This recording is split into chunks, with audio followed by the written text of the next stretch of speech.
നമസ്കാരം, ഞാൻ സുനിൽ സുന്ദർ. എൻ്റെ ചാനലിലേക്ക് നിങ്ങൾക്ക് എല്ലാവർക്കും സ്വാഗതം. ഇന്ന് ഞാൻ പറയുന്ന ഒരു വിഷയം നമ്മുടെ നക്ഷത്രങ്ങളെക്കുറിച്ചാണ്. നക്ഷത്രം വെച്ചാൽ നമ്മൾ ജനിക്കുന്ന നാളുകളെക്കുറിച്ചാണ്. പലരുടെയും ചോദ്യമാണ്, നമുക്ക് 27 നക്ഷത്രങ്ങളുണ്ട്, ഇതിൽ ഏറ്റവും നല്ല നാളുകൾ ഏതെല്ലാമാണ്? അതിനെക്കുറിച്ചുള്ളൊരു മറുപടിയാണ് ഇന്ന് ഞാൻ തരുന്നത്. നിങ്ങൾക്ക് ജ്യോതിഷപരമായ വാസ്തുപരമായ എന്തെങ്കിലും കാര്യങ്ങൾ അറിയണം, അത് ഞാൻ പറഞ്ഞാൽ മതി എന്നുണ്ടെങ്കിൽ ഇപ്പോൾ സ്ക്രീനിൽ എഴുതി കാണിക്കുന്ന എൻ്റെ ഓഫീസിലെ ഓൺലൈൻ ബുക്കിംഗ് നമ്പറാണ്. ഈ നമ്പറിലേക്ക് വിളിച്ചോളൂ. 1-2 നിബന്ധനകൾ ഉണ്ടായിരിക്കും, അതനുസരിച്ച് വേണം നിങ്ങൾ ബുക്ക് ചെയ്യാനായിട്ട്. അങ്ങനെ ബുക്ക് ചെയ്താൽ നിങ്ങൾ ചോദിക്കുന്ന ജ്യോതിഷപരമോ വാസ്തുപരമോ കാര്യത്തിൻ്റെ മറുപടി ഒരാഴ്ചക്കുള്ളിൽ ഞാൻ നിങ്ങൾക്ക് വാട്സപ്പ് ചെയ്യാം. അത് കേട്ടിട്ട് നിങ്ങളെ തിരിച്ച് വിളിക്കുകയും ചെയ്യാം. അപ്പോൾ നമുക്ക് ഇന്നത്തെ വിഷയത്തിലേക്ക് കിടക്കാം. നല്ല നക്ഷത്രങ്ങൾ ഏതെല്ലാമാണ്? നക്ഷത്രം എന്ന് വെച്ചാൽ നാളെ നമ്മുടെ ജന്മനക്ഷത്രങ്ങൾ ഏതെല്ലാമാണ്? പലരുടെയും ധാരണ ഇതിൽ മോശം നാളുകളും നല്ല നാളുകളും ഉണ്ട് എന്നുള്ളതാണ്. അതായത് അശ്വതിയിൽ തുടങ്ങി രേവതിയിൽ അവസാനിക്കുന്ന 27 നക്ഷത്രങ്ങൾ. അപ്പോൾ ഇതിൽ ഏതൊക്കെയോ ചില നാളുകൾ നല്ലതാണെന്നും ചില നാളുകൾ മോശമാണെന്നുമുള്ളൊരു ധാരണ. ആ ധാരണയിൽ നിന്നുമാണ് ചോദ്യങ്ങൾ ഒരുപാട് വരുന്നത്. നക്ഷത്രം, ഏത് നക്ഷത്രമാണ് ഏറ്റവും ജന്മനക്ഷത്രമാണ് നല്ലത് എന്നുള്ളത്. അതിന്ന് ഇങ്ങനെ ചോദിക്കാൻ ഒരു പ്രധാന കാരണം കൂടിയുണ്ട്. ഞങ്ങളുടെയൊക്കെ തലമുറയിലെ അമ്മമാര് കുട്ടികളെ പ്രസവിക്കുന്നത് സ്വന്തം വീട്ടിൽ തന്നെയാണ്. അങ്ങനെ വരുമ്പോൾ അവർ പോലും പ്രതീക്ഷിക്കാത്തതോ അല്ലെങ്കിൽ അവർ പ്രതീക്ഷിക്കുന്ന സമയം കഴിഞ്ഞിട്ടൊക്കെ ആയിരിക്കും പ്രസവം നടക്കുന്നത്. അത് നമുക്ക് ഒട്ടും പ്രതീക്ഷയില്ലാത്ത സമയത്തിന് അങ്ങനെ വരുമ്പോൾ അതിൻ്റെ നക്ഷത്രം നമ്മൾ കണ്ടുപിടിക്കുകയാണ് ചെയ്യുന്നത്. നമുക്കൊരു ധാരണ ഉണ്ടാവില്ല. ചിലപ്പം ഇന്ന് പ്രസവിക്കുമെന്നുള്ളൊരു ധാരണയുടെ പുറത്തിരിക്കുന്നു. അപ്പം നക്ഷത്രം കൊള്ളാം, തൊട്ടടുത്ത ദിവസം മോശമായി പോകും എന്നുള്ളൊരു ധാരണയോടുകൂടി ഇരിക്കും. പക്ഷേ ചിലപ്പോൾ അന്ന് പ്രസവിക്കില്ല, അടുത്ത ദിവസമായിരിക്കാം പ്രസവിക്കുക. അങ്ങനെ നമുക്ക് അതായത് ഏത് നാള് വേണമെന്ന് തിരഞ്ഞെടുക്കാൻ പറ്റാത്ത ഒരു സാഹചര്യമായിരുന്നു മുൻ തലമുറയിൽ. ഇപ്പോൾ അതല്ല. ഇപ്പോൾ പ്രസവം എന്ന് പറയുന്നത് അതൊരു ഓപ്പറേഷൻ സിസേറിയനായി മാറിയിരിക്കുന്നു. എന്നെ ഒരുപാട് പേര് വിളിക്കാറുണ്ട്. വരുന്നതിൽ ഏറെ പങ്കും കോൾ അങ്ങനെയാണ്. എൻ്റെ മകള് അല്ലെങ്കിൽ എൻ്റെ ഭാര്യ ഗർഭിണിയാണ്, 28-ാം തീയതി അഡ്മിറ്റ് ചെയ്യാൻ ഡോക്ടർ പറഞ്ഞിരിക്കുന്നു, അത് കഴിഞ്ഞ ഒരു 3 ദിവസത്തിനുള്ളിൽ പ്രസവം ഉണ്ടാകും, ഇതിൽ ഏത് ദിവസം കൊള്ളാം. അപ്പം കൊള്ളാമെന്നുള്ളൊരു ദിവസം പറഞ്ഞു കൊടുത്താൽ ആ ദിവസം അനുസരിച്ച് രാവിലെ ഡോക്ടർമാർ പണി തുടങ്ങും. ഈ പറഞ്ഞ സമയത്തിനുള്ളിൽ തന്നെ കുട്ടിയെ എടുക്കുകയും ചെയ്യും. അപ്പം ഇന്ന് അത്രയും സംവിധാനം ഉള്ളത് കൊണ്ടാണ് പലരും ഈ ഒരു ചോദ്യം ചോദിക്കുന്നത്, ഏത് നക്ഷത്രമാണ് നല്ലത് ജന്മനക്ഷത്രം? ഒറ്റ വാക്കിൽ പറയുകയാണെങ്കിൽ 27 നക്ഷത്രങ്ങളിലാണ് നമുക്കുള്ളത്. 27 നക്ഷത്രവും നല്ലത് തന്നെയാണ്.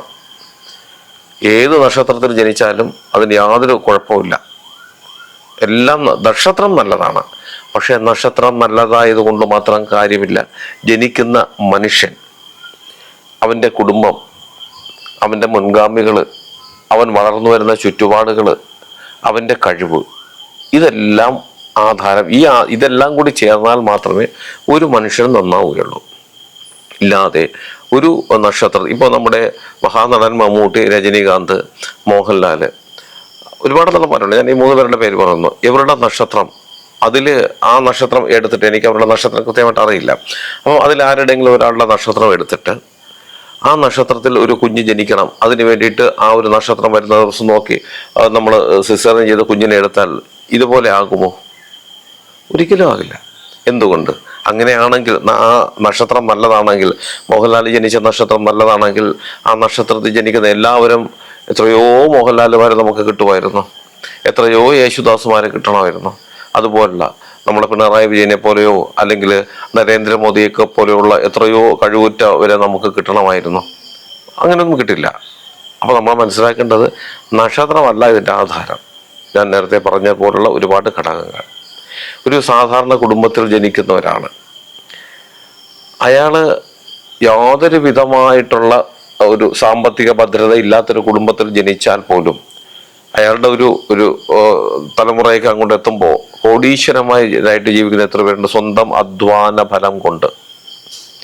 അങ്ങനെ ഒരു നക്ഷത്രം അങ്ങനെ ജനിച്ചവരാണ്. അയാളുടെ നക്ഷത്രം അവിട്ട നക്ഷത്രമാണെന്ന് വിചാരിക്കുക. അങ്ങനെയാണെങ്കിൽ അവിട്ട നക്ഷത്രത്തിൽ ജനിച്ച എല്ലാവരും ഇതുപോലെ ആയിരിക്കണമല്ലോ. ഒരു പഴഞ്ചൊല്ലുണ്ട്, ചിത്തിര പിറന്നാൽ അക്കുടി നാശം. അതായത് പുരുഷ പ്രജകള് ചിത്തിര നക്ഷത്രത്തിൽ പിറന്നു പോയാൽ അവരുടെ എല്ലാ ജനിക്കുന്ന വീടും പുരയിടവും എല്ലാ ഐശ്വര്യങ്ങളും നഷ്ടപ്പെട്ടു പോകും. അതാണ് ആ പഴഞ്ചൊല്ല്. ചിത്തിര പിറന്നാൽ അക്കുടി നാശം. അക്കുടി ആ കുടുംബം, അത് നശിച്ചു പോകും എന്നാണ് പറയുന്നത്. നമ്മുടെ തിരുവിതാംകൂർ മഹാരാജാവ് ചിത്തിര നക്ഷത്രത്തിലാണ് അവസാനത്തെ രാജാവ് പറഞ്ഞത്. ചിത്തിര തിരുനാൾ മഹാരാജാവ് അദ്ദേഹമാണ് ടൈറ്റാനിയം ട്രാൻസ്പോർട്ട് അങ്ങനെയുള്ള ഒരുപാട് തൊഴിൽ മേഖലകൾ കൊണ്ടുവന്ന ഒരു തിരുവനന്തപുരം മെഡിക്കൽ കോളേജ് ഒക്കെ കൊണ്ടുവന്ന വളരെ പ്രഗത്ഭനാണ് അദ്ദേഹം. ജനിച്ചിട്ട് അപ്പോൾ ചിത്തിര പറഞ്ഞാൽ അക്കൂടി നാശമെന്ന് പറയും. പക്ഷെ ആ രാജകുടുംബത്തിൽ ഈ ചിത്തിര നക്ഷത്രക്കാരും ജനിച്ചിട്ട് ഒരു കുടിയെ അവർക്ക് നശിച്ചില്ല. ഇന്നും അവർ നല്ല വരുമാനത്തോടു കൂടിയും അന്തസ്സായിട്ട് അവർ ജീവിക്കുന്നുണ്ട്. അവരുടെ കുടിയൊന്നും നശിച്ചിട്ടില്ല. രാജഭരണം പോയി, അത് ജനാധിപത്യം വന്നതിന് ശേഷം രാജഭരണം പോയി എന്നൊഴിച്ചിട്ട് അവരുടെ പ്രൗഢിക്കോ അവരുടെ വരുമാനത്തിനോ അല്ലെങ്കിൽ അവിടെ വരുന്ന തലമുറയ്ക്കോ അവരാരും ഇന്ന് ഒരു ഓട്ടോറിക്ഷ ഓടിച്ചോ അല്ലെങ്കിൽ അവിടുത്തെ തമ്പുരാട്ടിമാർ തൊഴിലുറപ്പ് പദ്ധതിക്ക് പോയിട്ടൊന്നും അല്ല ജീവിക്കുന്നത്. അന്തസ്സായി അവർ ജീവിക്കുന്നുണ്ട്. അപ്പൊ അങ്ങനെ ഒരു ചിത്തിര നക്ഷത്രക്കാരൻ പിറന്ന് അതാ പറയുന്നത് സത്യമാണെങ്കിൽ ഇന്ന് രാജകുടുംബം എന്ന് പറയുന്നതേ ഈ ഭൂമിക്ക് മേലെ കാണില്ല എന്നുള്ളതാണ്. അവരെന്നും അന്തസ്സായിട്ട് വളരെ റിച്ച് ഫാമിലിയായി തന്നെ അവരെന്നും ജീവിക്കുന്നുണ്ട്. അപ്പൊ ഈ നക്ഷത്രം ഏതെന്നും നമ്മൾ നോക്കാതെ എനിക്ക് പറയാനുള്ളത് അതാണ്. എൻ്റെ നക്ഷത്രം മൂല നക്ഷത്രമായി പോയി, അല്ലെങ്കിൽ തൃക്കേട്ടയായി പോയി, അല്ലെങ്കിൽ ആയില്യ നക്ഷത്രമായി പോയി, അതുകൊണ്ട് എൻ്റെ ജീവിതത്തിൽ എനിക്ക് ഇനി ഒരു രക്ഷയുമില്ല എന്ന് ചിന്തിച്ചിരിക്കരുത്. നക്ഷത്രമല്ല നമ്മുടെ വിജയത്തിൻ്റെ ആധാരം. നമ്മുടെ മനസ്സും നമ്മുടെ അധ്വാനിക്കാനുള്ള നമ്മുടെ ഒരു കഴിവുമാണ് നമ്മുടെ വിജയത്തിൻ്റെ ആധാരം. അതാണ് നമ്മൾ മനസ്സിലാക്കേണ്ടത്. പലരും എല്ലാവരോടും ഞാൻ പറഞ്ഞു മടുത്തു. ചില ആൾക്കാർ കാര്യം അവരുടേതായ ഒരു എന്തെങ്കിലും ബുദ്ധിമുട്ടോ വിഷമോ ഒക്കെ വരുമ്പോൾ ഇതായിരിക്കും അവരുടെ അവസാനത്തെ ചോദ്യം, അവസാനത്തെ ഇരയി ഞാനായിരിക്കും, അതുകൊണ്ടായിരിക്കാം ചോദിക്കുന്നത്. പക്ഷെ എനിക്ക് മനസ്സിലും മടുപ്പ് തോന്നും. ഒരു അധ്വാനവും എടുക്കാതെ ഇല്ലെങ്കിൽ എനിക്ക് മറ്റുള്ളവരെ പോലെ ജീവിക്കാൻ പറ്റുന്നില്ല. അപ്പം അങ്ങനെ ഞാൻ മനസ്സിലാക്കിയിട്ടുള്ളത്, ഒരാളിപ്പോൾ എൻ്റെ അടുത്ത് വരുന്നു എന്ന് വിചാരിക്കുക, ഞാൻ പേരൊന്നും പറയുന്നില്ല, അയാൾക്ക് ഒരുവിധം ജീവിച്ചു പോകാനുള്ള വഴിയൊക്കെ ഉണ്ട്. തൊട്ടടുത്തുള്ളവൻ കുറച്ചുകൂടി നന്നായി ജീവിക്കുന്നു, അവന് നല്ല വരുമാനമുണ്ട്, അവന് 2-3 കാറും 2 നില വീടും ബാക്കി സംവിധാനങ്ങളൊക്കെ ഉണ്ട്. ഇദ്ദേഹത്തിന് അതൊന്നുമില്ല. അപ്പൊ ഇദ്ദേഹം വിചാരിക്കുന്നത് എന്താണ്? അവൻ്റെ നാള് എൻ്റെ നാളിനേക്കാളും വലുതാണ്. എൻ്റെ നാളെന്ന് പറയുന്നത് വളരെ മോശപ്പെട്ട നാളാണ്, ഇതേ കണക്ക് ജീവിക്കേണ്ടുന്ന അവസരങ്ങൾ തരുന്ന ആളാണെന്ന് ചിന്തിക്കുന്നു.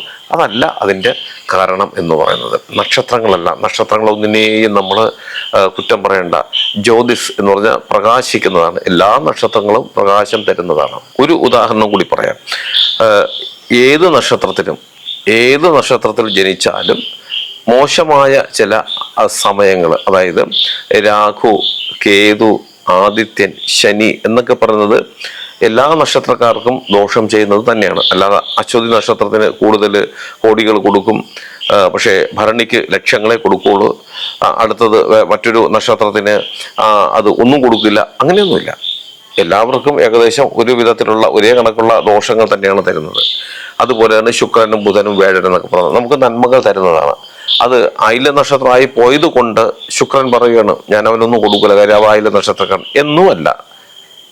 ഭാഗ്യസമയം വന്നാൽ അത് ഏത് നക്ഷത്രത്തിൽ പറഞ്ഞാലും ഭാഗ്യങ്ങൾ കിട്ടുകയും, ദോഷ സമയം വന്നാൽ ഏത് നക്ഷത്രത്തിൽ പറഞ്ഞവനും അത് അനുഭവിക്കേണ്ടിയും വരും. അത് നമ്മുടെ മുന്നിലുള്ള അനുഭവങ്ങളാണ്.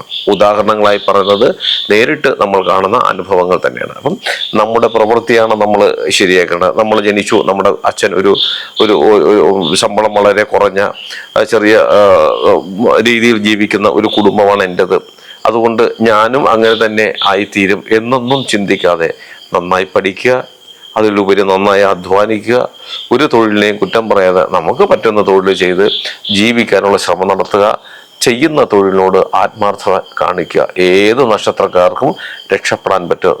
എനിക്ക് ഇത്രയേ പറയാനുള്ളൂ. നമ്മൾ ഇന്ന നക്ഷത്രത്തിൽ പിറന്നു പോയത് കൊണ്ടാണ് നമുക്കിപ്പോൾ ഈ ദാരിദ്ര്യം, ബുദ്ധിമുട്ട് അല്ലെങ്കിൽ നമുക്ക് മറ്റ് കുഴപ്പങ്ങൾ വരുന്നത് എന്ന് ചിന്തിക്കാതെ ഇത് നമ്മുടെ പ്രശ്നമാണ്, നമ്മുടെ കുഴപ്പം കൊണ്ടാണ്, അല്ല നമ്മൾ ജനിച്ച നക്ഷത്രത്തിന്റെ കുഴപ്പമല്ല എന്നാണ് നമ്മൾ ചിന്തിക്കേണ്ടതും അതനുസരിച്ച് വേണം നമ്മൾ പ്രവർത്തിക്കേണ്ടത്. അങ്ങനെ പ്രവർത്തിച്ചാൽ അശ്വതി തുടങ്ങി 27 നക്ഷത്രത്തിൽ പിറന്ന ഏത് നക്ഷത്രത്തിൽ ജനിച്ചാലും നമുക്ക് സന്തോഷമായിട്ടും ഐശ്വര്യത്തോടും കൂടി ജീവിക്കുവാൻ, ധനധാന്യ സമൃദ്ധിയോടുകൂടി ജീവിക്കുവാൻ സാധിക്കും.